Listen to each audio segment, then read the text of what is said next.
Alright, let's see what's going on in silver with Jarvan. He is being buffed, and depending on when you watch this, has been buffed. It's a small buff to his passive, which of course does help with trading, but most importantly, also with farming. So, let's see what this champion can do in the depths of Elo Hell. Obviously, we have the analog to Jarvan, which means very similar style champions in the Vi. Now, back in the day in Season 8, we actually had, Camille Jungle be a thing also, and all three of them were basically same sides of the different coin. I guess we had to go into different dimensions, but the idea was that they had a gap closer, her Q, his EQ, Camille's E, that a lockdown ultimate, and you could use it for level 2 crab fights, level 6 fights, and so on. Now, Vi here is going for what I can only assume is the dumbest thing I've ever seen in my life, which is a level 2 gank onto a Mordekaiser, whereby you didn't start E, alright, you start W, and now you don't have an E, so once you've queued in, nothing happens. A little bit silly. Also, there's a ward here on our red buff from the Jarvan to protect himself against invades, but Vi is not going to do that. Then again, Vi is not meant to gank level 2. You absolutely must head over to Virkayu.gg. I have a free jungle improvement resource as well as a dedicated program where we have jungle video courses, jungle coaching VOD libraries, weekly free video content seen nowhere else, as well as Q&As and patch note rundowns, as well as a private jungle Discord. And if there's one thing I'm good at, it's making junglers reach their goals, as we saw with the record number of people hitting them at the end of Season 13. If you want to climb faster than anyone you know, jungle diff every game you play, click the link below or head to Virkayu.gg. I always say, if you can protect yourself in silver against invades, that's what you want to do. So if that means warding here or warding here or warding here, do it, right? Have peace of mind, know you're not being invaded, and adapt yourself accordingly. Now, the big thing is, and I don't like this from Jarvan, is if we go back quickly, you see the Vi does this, half HP gank, terrible. I mean, we burn the flash, whatever, but it's still dumb, right? Because the whole clear is not completely compromised. She is going to go down to her blue side quadrant and do the Gromp and the Wolves. She doesn't know that you're gonna maybe cut in and do this. So what I would advise you to do in silver is, if you do ward this sucker at say 1 minute, right, and you go back to base, and you're Jarvan, and a champion like this, go get a scanner if the enemy jungler does something dumb. Now, as we all know, I do tell you to keep your warding totem for the first clear. Like, you do your first clear, you ward up, and then you go back to base. It's really good in low elo. However, I think as a test to yourself, in these situations, when you're playing a Jarvan, a Graves, a Kindred, and so on, and you get leashed, I think it's nice for you in silver to practice not having a warding totem so you can really stress your tracking, but mostly because when you see the Vi do this, I don't know if I even finish off the Wolves here. I think I go straight to the red without question. As soon as she shows you go to the red, you take that. You can ward this if you have a ward, right? If you keep your totem, you can ward the Raptors and then go to the Krugs. You leave the Raptors alone. Don't do that. Don't waste your time. Do the red, do the Krugs, gank bottom lane. Now you can go back to base. The Vi is going to path down. You're going to see her cross this and then do the Raptors and then be like, oh, where's my red? Oh, no, jump into, oh, no, my life is over. And of course, you go back to base and come out here. You can protect this side, gank top lane, take a Scuttle Crab. Do you follow? So there's a really good reason for you to cut in and do all this cool shit. Now, if you have a scanner, as I said, the reason for that is just to make sure you're not seen. And that's purely because you got to cast it in who's kind of sagged in, losing lane, Twisted Fate. It's a Shaco and a Smolder. Like, I just don't want to be seen. I don't want to be collapsed upon. So it's peace of mind. However, what I would like to do is bank on the fact that it's not warded and keep my warding totem for the tracking. But I do think in silver, practice these games deliberately, right? So whether or not you're using your scanner to see if you're detected or leaving a ward, it's all good. It's more about the pathing, right? Like, do I make this decision? Because the Vi has no idea. As long as it's not scanned, the Vi will have no idea. And now you're full clear, which is great. And look at this top lane. Like, we could ditch our Krugs. We shouldn't even go to the Krugs. Now we're taking way too long, way too long, way too long. Nope. See, look at this. This is silver, man. This is it, guys. No offense, but like, this is where things get really weird. Because this is a fat crashing wave. You don't necessarily want to all in that particular situation, but I would have preferred us to path directly to it, waited for the crash, let the Mordekaiser do his thing, and right now you'd be on his ass, right? Because you already moved up to top lane to get this gank laid out, you would be in a position to actually capitalize, versus, not being. Yeah. Now, in the meantime, Vi gets a free prize for doing a silly level 2 gank, gets bottom scuttle, alright? Now gets to go to a red into a Krugs, the slowest first clear of all time. I don't know why we're warding the blue. Like, we saw her top lane. All you've got to do is click with the blue, press tab, C4, CS. Okay, she did blue. Like, this ward isn't useful. The ward on the Grump is useful. The ward on the wolves maybe is useful. But on the blue buff here, you're gonna see her. But what if she goes wolves, Grump, and pilots this way? You won't see her. So it's better to put that ward over the wall here. You have a much better situation. So Jarvan then goes in onto the Twisted Fate. Vi finishes the full clear. He crosses over, so Vi knows, okay, he's going to his Grump and to his wolves. And Jarvan is staying out of the map. Both junglers, I don't know. I think that's probably a big fundamental error with low elo junglers. It's just that, I'll put this in words. See? You get no vision. You get no benefit from this at all. It's not wolves Grump, but it's Grump wolves. You just lack the vision, right? You just totally lack the vision in jungle. The jungle vision is lacking. You know, I'll make something like that for the title. But that's really just the key, and that can take many forms. And when the Vi ganks top lane, okay, she started blue buff, I can counter jungle, like, cool. It's not about seeing necessarily 18 moves ahead. I understand that you guys are still learning, so you're not necessarily going to see 5-10 moves ahead, but in the moment, oh, I see things, what can I do about it? Right? Like that should always be your question. You know, the question should always be, I see things, what can I do about it?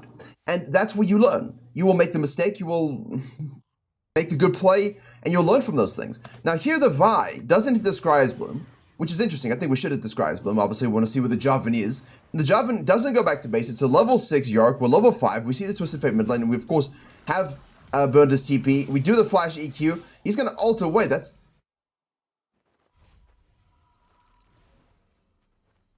He didn't even flash. He just burned his ultimate. You know what? I'm somewhat impressed. I mean, I don't think most of us expect that. But the most important... Well... And he's chugging his potions. That's why you chug your potions.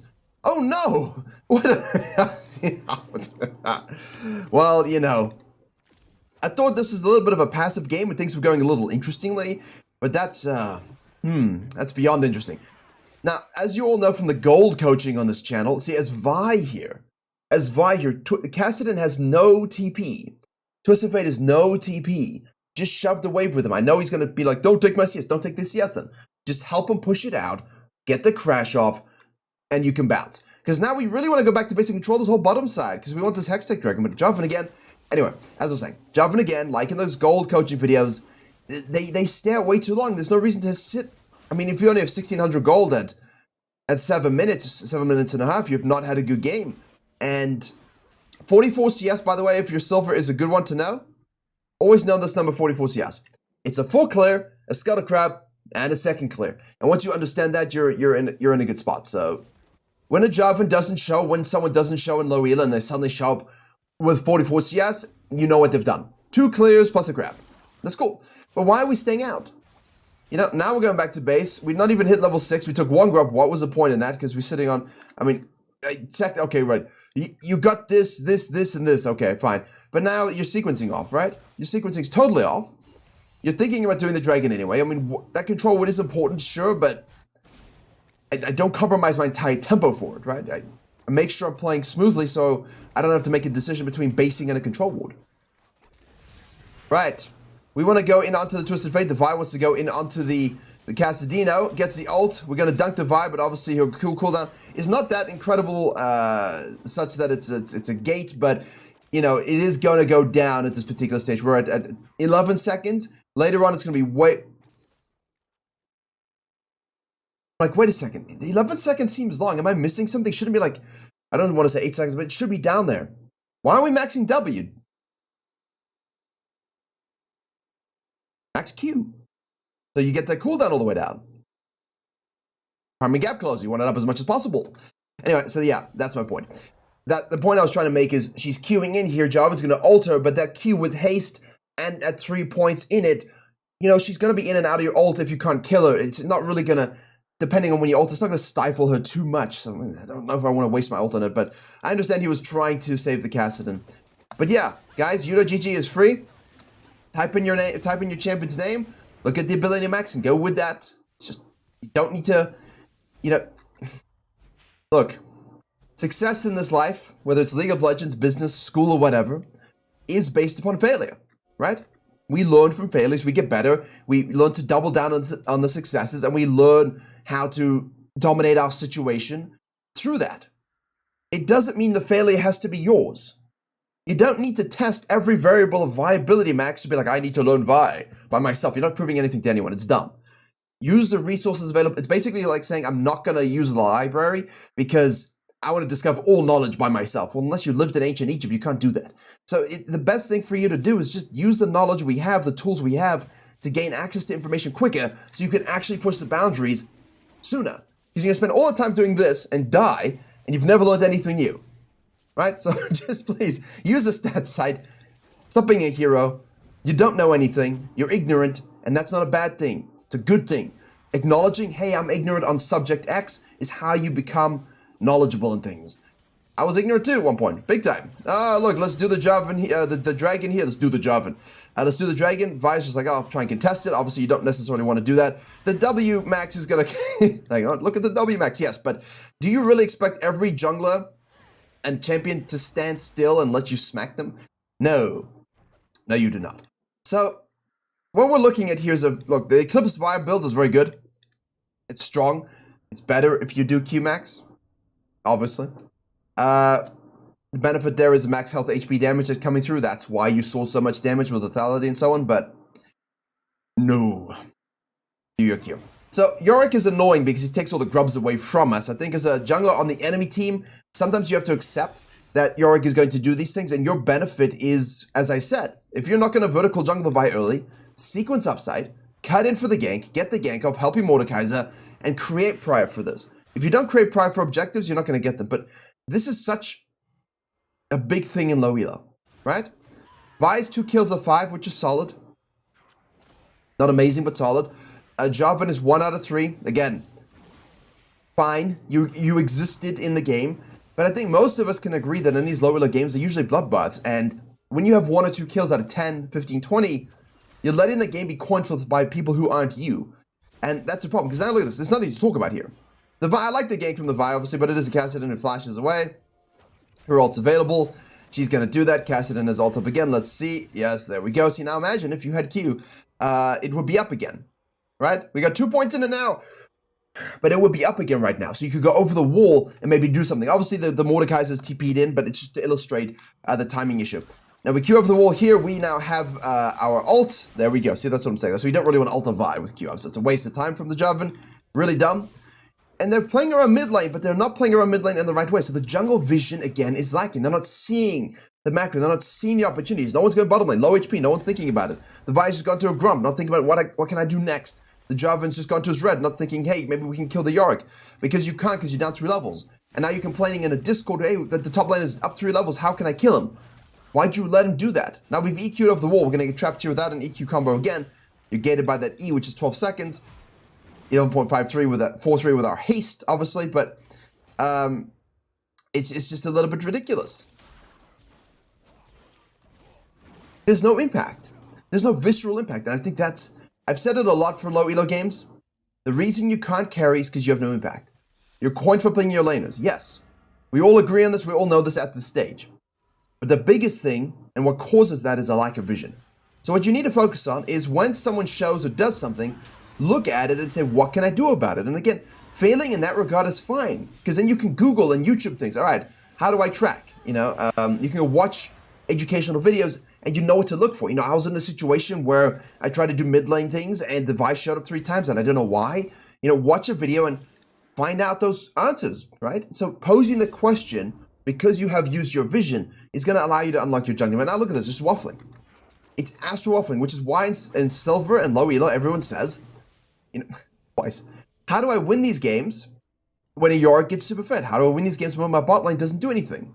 What have you done for your bot lane? How do I win these games when I gank mid lane 1,200 times? Like, how many times have we been mid lane? A lot. A lot. And the Kassadin 0-2-0. So should we be doing this? Like, is our timing off? Are we not ganking enough? Are our angles not good enough? Could we be doing something else? Etc, etc, etc. There's always questions. Never sit in the brush without scanning, ever, in your life. It's silly. You never, ever, ever want to sit in the bush without scanning. Scuttle Crab is spawning. Well, maybe, let's see. Here we go. He still has flash up. Should be able to get the kill here. Come on. Come on. No, we lack the damage. There we go. We got it. We died, but Vice Q misses, then it's going to ult to Jarvan. He's going to be in a little bit of a spot there. That bonk spade to the face. It's wild when you watch it, is it though? Maybe it's wild when you watch it though, isn't it? If you aren't, I remember watching games back when I was silver, over 10 years ago now, first starting to play the game and learning things, and then you would look back at the footage, you know, once you've climbed, and you're like, yikes, right? And when you watch these videos, I want you to be saying yikes, because if you're not saying yikes, you're not learning. You watch the Jarvan, you watch the Vine, you're like, what are they doing? Why are they doing that? That looks dumb. And then go watch your own replays and then try and apply the same logic, right? That's all you got to do. Ask questions and use vision. But here the Yorick is so fed, and I honestly think you either vertical jungle, cut off the Vi, hit the bottom lane, reset, control your top side, but before you do that, gank the top lane, control that crap, and then do your top side, gank mid lane. Now you can either invade her red side again, fall back to your blue side, or gank bottom lane and do the dragon. You've got all the power in the world as Jarvan if you just cut in for that invade, because she shows top lane 4 CS and a blue buff. If you really don't want to do that because you know it's warded, you have no prior, it's too risky, I respect that. But then look at top lane as a gank. We had an opportunity because Mordekaiser hit that claw to actively go ahead and gank that lane and try and swing it in Mordekaiser's favor, which would open up grubs, which we didn't do. So now they got grubs plus Herald plus a Yorick, which while you can beat them, is a tough nut to crack. I won't lie to you. Malta's now just pushing. Now we're just fighting. That's it, right? Morgana goes in. Mordekaiser tries to ult and get a kill in Yorick, which of course he does. And the red team is able to swing this in their favor because Smolder's in the bottom lane. So that's obviously a good thing to factor in. Jarvan at least on the right one. There we go. Alright.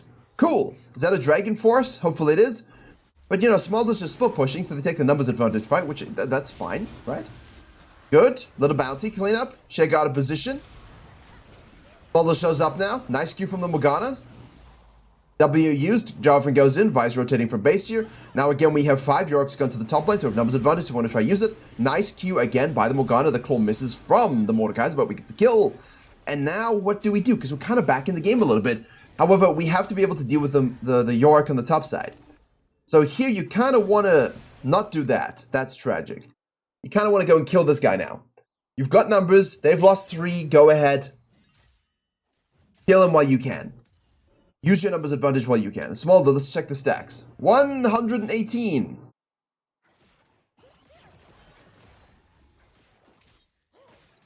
Long way to go.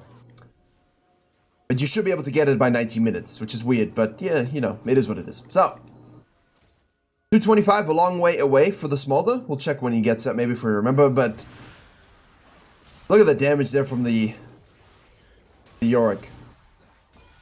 Cannot let top laners get free food. And while you can say, well, hey, the Vi ganked it, Virkayu, she snowballed the lane. No, man. The Mordekaiser flashed, and he didn't die, and the Jarvan could have easily punished the Yorick. He just didn't. And yes, your play did have impact. But the problem with that logic is, I made a bad gank that got rewarded, therefore it's good. That's results-based thinking. The Vi could have made the same play just starting red side. The Vi could have done blue side and then ganked it, while the Jarvan's already crossing. So if Vi starts here and then ganks it, right, and the Yorick lets the Mord push Deception, then the Jarvan's are ready for clearing up. We take the gank away, and now he doesn't have anything to do. Now we can do bottom lane stuff. So the Jarvan easily could have offset that gank multiple times, he just didn't. And that's where you gotta understand things a little bit when you're in this MMR range. Understand where it's your mistake, where it's their mistake, when they didn't punish you, when you didn't punish them. And of course it all adds up, you know? Because you should never be in this situation. I mean, we'll play to the Yorick. That's what you do. That's what you do. But the Jarvan just really didn't do anything in this game. Got a couple of assists because of the flag and some dunks, but the Vi, while she hasn't been perfect, has played solidly, you know? She looked for some ganks, she had some better moments than Jarvan. Good stuff, you know? We like that. We always celebrate that, but as you can see, now the question is, how do we stop this game from getting too far out of control that we can actually win it if you're Jarvan? First and foremost, control your red side. The right side of the map, yeah? The whole side. Control all your jungle monsters. Make sure no one is counter jungling them. Don't face check anything where you have no idea what's going on. Use blue trinkets, use scanners, use scry's blooms, use control wards. Just make sure you don't face check anything unnecessarily. Alright, they're doing this as expected. Push waves out. While they're doing this, push waves out. Because now they're going to have to spend time actively pushing in the map. Which, I mean, it's not massive, but at least it's something. Righto. Gold, 6.2k gold for the Jarvan, 8.8 for the Vi. Good job. You want 6k by 40 minutes if you want to carry games. And that's not MMR specific, that's for everybody. And I feel in this particular case, you see here, like, we're just looking for camps and face checking. It's rough, but I'm happy, right? I'm happy no one's currently dying here, but to kill Yorick, you need the entire squad. You need everyone to go quickly, burst him the hell down. Mordekaiser's taking him into the Shadow Realm and going to Brazil him to death. Perfect, shut down, cool. Huge, right? They all based. He kept splitting, that's his fault, low elo. Now we can farm up the supers. Yes, yes. Just farming up, give up the dragon. Unless you have a good angle, you can give up the dragon, but I feel like blue team are in a bit of a precarious situation here. If they step up and you can kill them, obviously kill them and take the dragon, yes? Like that goes without saying. There we go, nice little fight assassination from the Cassidy, going to the backline there. Twisted Fate is dead. Vi tries to kill him. She succeeds. Now she's in the backline, but the whole team on the red side is going back and forth. Good kill onto the Vi. The Jarvan is disrupting and sitting in front of everybody. And that's solid. The W should kill almost one little poke. One little poke. Don't got it. The Shojin days. The Shojin days where you would have had it already. Free dragon. Quickly, quickly, quickly, quickly. The idea is you got to do it quickly and get out. I don't know if I necessarily... Yeah, it's situational. It's situational. But ideally, it's not the end of the world. Because, here's the thing, right? They have, what? Dead Shaco, Vice coming out of base. A lot of them lost to Baron. Smolder has to catch this. No one's pushing a turret. You're not losing any objectives, so... Solid. Cassidy gets to farm a little bit more to get 16. Jin can sit here and farm in base. It's okay to die for that one. But ideally, try and get it and get out. But this is not so bad, right? Be careful, though. Be very careful about oversplitting here as a Cassidy. Got no vision. Jarvan just respawned. Let's see what happens. They're not even collapsing. He's trying to go for the bounty. He gets it, but Vi has ult. So you can't TP either. Level 16 Cassidy. That's what we're waiting for. But unfortunately, it's a bit of a throw. Look, if you're in silver and you're relying on your silver Cassidy to no macro, if you're relying on your silver Mordekaiser to no macro versus Yarg, I think you're relying on the wrong things. You need to rely on yourself. Now, everyone showed top lane. We can see them here. They're trapping. And don't face check. Don't face check. Ah, good trap. Don't do it, man. Don't do it. Why is he doing it? All right, W. Clone. But why are you doing it? Jarvan's doing the right thing here. They've got no Twisted Fate. We've got no Cassidy. Just farm it up, ward it up deep, fall back and defend your turrets and your inhibs. Don't go fighting right now. Now, you can argue, like, maybe we should, but honestly, in my opinion, the way this game's gone, you need the Cassidy. And I'm okay if they want to waste their time trapping, while I farm camps and go back to base, and then we anti-siege this, I'm happy with that. Cassidy's up, and now we go in and we can kill the whole team. We can ace them. So big mistake by the rest of the red team, but I'm saying it because it's important for you as a jungler to understand what should be done. And yes, sometimes when your team takes fights, you got to rotate to it. End of story. You got to rotate to it, especially if you have numbers advantage. But in this case, I don't blame you necessarily. What I do blame is the Jarvan being level 12. You know, that's an issue for me. We are very, very behind where we should be, and so we lack a lot of power, so feel the need to go farm a bit more than necessary. You should be strong enough there to carry those fights, right? Twisted Fate's dead, Cassidy's dead. Cool. Cassidy is important for my team, but not for me, because I'm a fit Jarvan, I'm a fit jungler, I'm strong. I can win this fight as well. And if you're relying on someone else in low elo, that's not good, right? Gotta rely on yourself and make sure you're strong. Okay. We've held on a little bit. Now we're going very, very deep into this turret. Their whole enemy team is going to respawn in a few seconds. The Yorick is split pushing to end here. So everyone should kind of just retract themselves. Wakanda doesn't. She dies. Jarvan's counter jungling. Okay. See what I'm kind of curious what's going to happen here. They start to suck her up, obviously. Ah, I see it. Do you see it? Take your bets what's going to happen. There you go. It's a Baron fight. And we've been really winning hardcore. We've been really winning hardcore in this mid to late game phase in terms of getting these picks, Kassadin getting fed. We're in a good position. Morgana dies, unfortunate. He takes the turret, fine. You might just have to give up that Baron. But they don't. They try to base now. Bases are being stopped. Stop the ports! There it is. El Clasico. No? Yorick sags off. They think he's gone back to base. They fight over Baron they don't need. Doomed. Yeah, you don't want to do that. Yeah, bad decision to fight over that. But they were doing fine up until then. They just had to keep doing it for a little bit longer. And at 30-35, they probably win the game, honestly, with the Kassadin. So, well, the Smolder makes it difficult, but I think Kassadin can kill him with a lockdown from Jarvan. So, yeah. Vision. Get some.